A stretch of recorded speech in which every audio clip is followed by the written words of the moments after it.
juga dengan inovasi. Inovasi yang bagaimana yang kita mau, kan begitu. Jadi nanti Ibu Kepala Madrasah dan rekan-rekan warga madrasah ini tentunya sudah juga punya hal-hal yang ingin disampaikan dalam program. Sebenarnya kalau kita lihat dari perkembangan madrasah kita, secara pelaksanaan, secara praktek kita sudah berinovasi dalam konteks pengembangan kurikulum, baik di dalam pelaksanaan yang sudah kita lakukan ataupun yang akan datang. Tetapi hal ini apakah itu sudah ditulis, sudah didokumentasikan dalam bentuk dokumen pengembangan kurikulum, yaitu buku 1 dan buku 2. Kan ini yang kita maksud. Nah, salah satu bagian daripada dokumen pengembangan kurikulum itu adalah RPP kita ini. Silabus di dalamnya, kemudian kurikulum juga di dalamnya, yaitu kurikulum KTSP, kurikulum Satuan Pendidikan yang sesuai di madrasah kita. Satu contoh, di dalam dokumen pengembangan kurikulum nanti, bagaimana kita mengembangkan kurikulum itu dengan bentuk inovasi, yaitu pengembangan kurikulum terpadu. Kenapa kita katakan terpadu? Karena kita di samping melakukan program-program pengembangan kurikulum yang formal, yang madrasah kita ini, kita kan sudah ada program misalnya kelas tahfidz, ada program bahasa. Nah, inilah yang disebut dengan inovasi itu dalam konteks pengembangan kurikulum.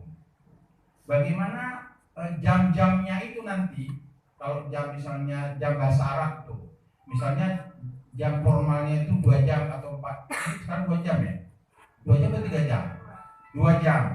Nah, nanti dengan inovasi kita, sekolah diberikan wewenang untuk menambah jam bahasa Arab misalnya, karena kita ada kelas bahasa. Ini disebut inovasi itu. Jadi inovasi sekarang jangan kita pahami inovasi cuma dalam bentuk misalnya penemuan-penemuan, itu salah satunya. Jadi inovasi yang dimaksudkan sekarang ini enggak cuma pada dia berkaitan sains, berkaitan dengan di lab, eksperimen enggak seperti itu. Nah, ini kalau kita lihat nanti, Ibu lihat nanti di aturan menteri itu tentang dasar ini, saya lihat itu ada di KMA nomor 184 2019 tentang pedoman ini.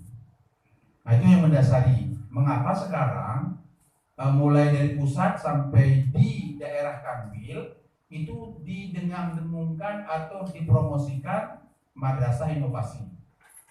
Sebenarnya madrasah inovasi ini bukan hal yang baru. Kita sudah laksanakan itu, cuma tidak didokumentasikan saja dalam bentuk dokumen-dokumen. Itu saja. Kita sudah awalin itu kegiatan pramuka, kegiatan tahfidz, kegiatan bahasa, kegiatan tadarus, kegiatan ceramah, itu inovasi namanya. Nah, ini yang mau kita gali itu. Apalagi disampaikan kemarin saya dengar di Ibu Madrasah, kita inovasi itu akan lebih mendekatkan pada karakter pendidikan anak itu dalam konteks Islam. Itu juga inovasi. Nah, di samping itu juga kalau ini dalam program besar kita madrasah. Di dalam, kalau di dalam nanti dalam aplikasinya, ya ini nanti bisa dimasukkan dalam RPP ini. Misalnya sekarang sudah ditambahkan kepada kita, semua RPP itu muatannya harus ada literasi, dan seperti disampaikan. Itu juga merupakan inovasi. Kalau dulu kan nggak ada itu. Jadi inovasi kita pahami seperti apa ya, pembaharuan lah, atau menambah sesuatu yang belum ada.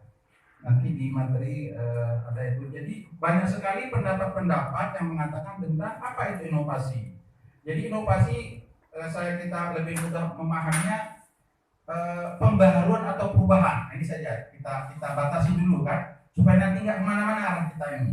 Jadi sesuatu yang dalam bentuk pembaharuan atau perubahan-perubahan adik madrasah berarti itu sudah melakukan suatu inovasi.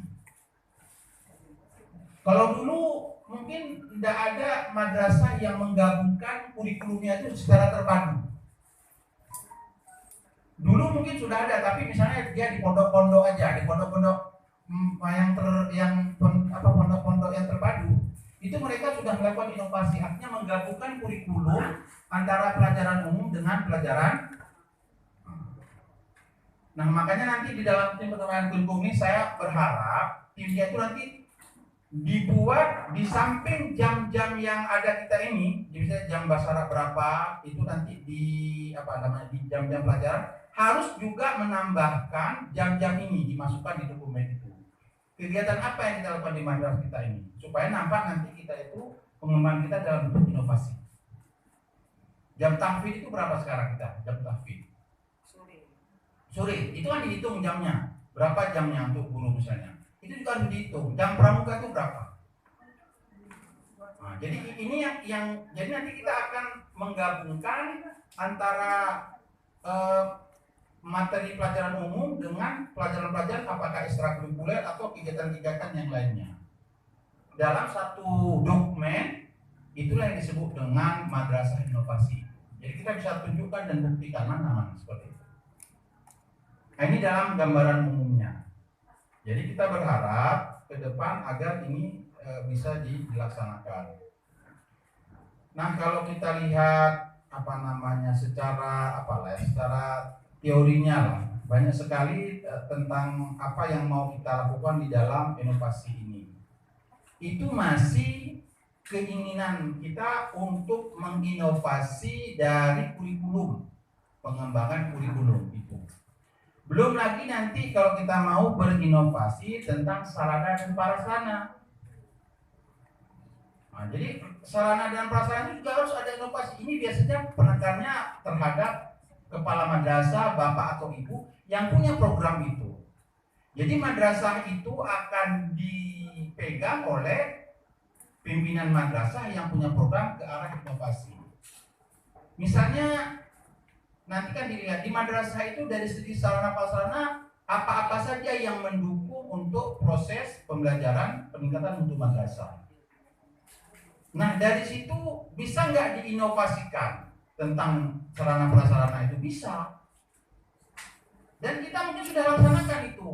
Kita lihat misalnya ada program Papin Blok misalnya, ada program pembuatan perpustakaan, program ini, program itu. Itu juga salah satu adalah inovasi yang dimaksudkan itu.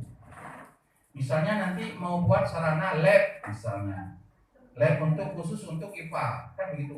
Ada mungkin nanti dibuat les khusus untuk bahasa. Ada nanti lab untuk khusus keterampilan misalnya. Ini semuanya inovasi. Jadi ini yang sebenarnya diharapkan oleh pemerintah itu kepada madrasah kita. Dan kita guru-guru, tentunya kalau ada inovasi madrasah itu kita kan lebih enak. Misalnya saya mengajarkan tentang praktek biologi, sudah ada labnya, sudah enak. Kan begitu. Kalau nggak ada labnya bagaimana? Nggak sulit. Kita mengajarkan anak tentang keterampilan. Kalau belum ada lab keterampilannya, itu misalnya, ini dalam pengertian luas dulu. Dalam pengertian khususnya di madrasah kita ingin cari yang bisa dan yang memungkinkan untuk kita raih. Jadi kita inovasinya pun nggak usah maaf bahasanya apa tuh? Cek langit istilahnya ya. Jadi nggak seperti itu bahasanya. Apa yang mampu dan bisa itu yang kita ambil, nggak usah terlalu muluk-muluk. Nah, ini yang diharapkan oleh pemerintah dan dari Kanwil itu sendiri. Dan insya Allah kita tidak lanjut ini. Ini baru dari segi inovasi tentang pengembangan kurikulum, kemudian sarana. Masih banyak lagi yang lain inovasi-inovasi yang ingin kita inginkan. Misalnya perlu nggak ada satu inovasi bagaimana karakter anak itu di dalam proses belajar mengajar, dalam proses lingkungan ini dia punya karakter yang lebih, yang punya akhlakul karimah. Ada nggak inovasi-inovasi yang itu? Misalnya, tapi mungkin udah dijalankan juga Bu ya. Misalnya anak-anak, bagaimana kita buat hal-hal yang baru sebelum masuk ke cium tangan untuk gurunya mungkin. Ini kan inovasi namanya. Nah, ini kita melaksanakan itu berarti membentuk karakter anak agar dia menghormati yang tua, kemudian menyayangi yang lebih muda. Kan ini semuanya inovasi, tapi artinya kalau inovasi itu juga hanya mungkin dari pimpinan agak sulit. Istilah ada bukan bukan top down saja, tapi harus ada bottom up-nya, dari bawah juga harus punya ide-ide itu. Selain cium tangan, kira-kira apa yang bisa membuat karakter anak itu lebih islami? Hal-hal yang praktis misalnya. Sholat ini kita laksanakan, tapi ya dilaksanakan, jangan pula kita sudah program dilaksanakan. Ini juga inovasi. Mungkin madrasah yang lain nggak buat pernah itu, misalnya nggak buat itu, tapi madrasah kita buat itu juga inovasi namanya. Nah, jadi inovasi yang dimasukkan di sini saya katakan tidak hanya sebatas hal yang kecil, tapi lebih luas lagi. Jadi pemerintah itu memberikan kewenangan kepada lembaga atau satuan pendidikan untuk melakukan hal itu. Nah, kalau ini bisa dilakukan, ya tentunya nanti hasilnya madrasah dan warga madrasah itu akan bisa dicontoh oleh madrasah-madrasah yang lain. Bukan cuma mungkin untuk dalam konteks Aceh, mungkin luar Aceh. Oh, nanti kita kalau mau studi banding ke MSN Sapo aja kita, nah, misalnya begitu.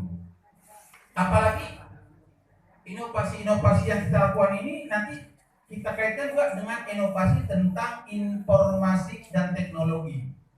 Hal ini misalnya kita buat dalam bentuk YouTuber itu yang ada kawan-kawan. Ya semua kegiatan itu kita apa namanya nih, kita shooting lah ya, kita misalnya YouTuber lah, YouTube ya, kita masukkan ke YouTube dan ini akan dilihat orang. Ini juga inovasi. Contoh kemarin ini sedikit apa namanya, mungkin bisa kita ambil pelajaran. Kemarin kan ada seleksi penyuluh teladan untuk Aceh. Kita di Langsa ini untuk seleksi administrasi kemarin 10 besar masuk. Tapi waktu di sana ya belum rezeki. Ada madrasah yang lain, ada calon penyuluh yang juara. Jadi di dalam penilaian itu, apa yang menjadi penilaian yang paling tinggi setelah dilakukan apa namanya itu wawancara tes? Rupanya inovasi. Kebetulan yang satu ini penyuluh ini, dia inovasinya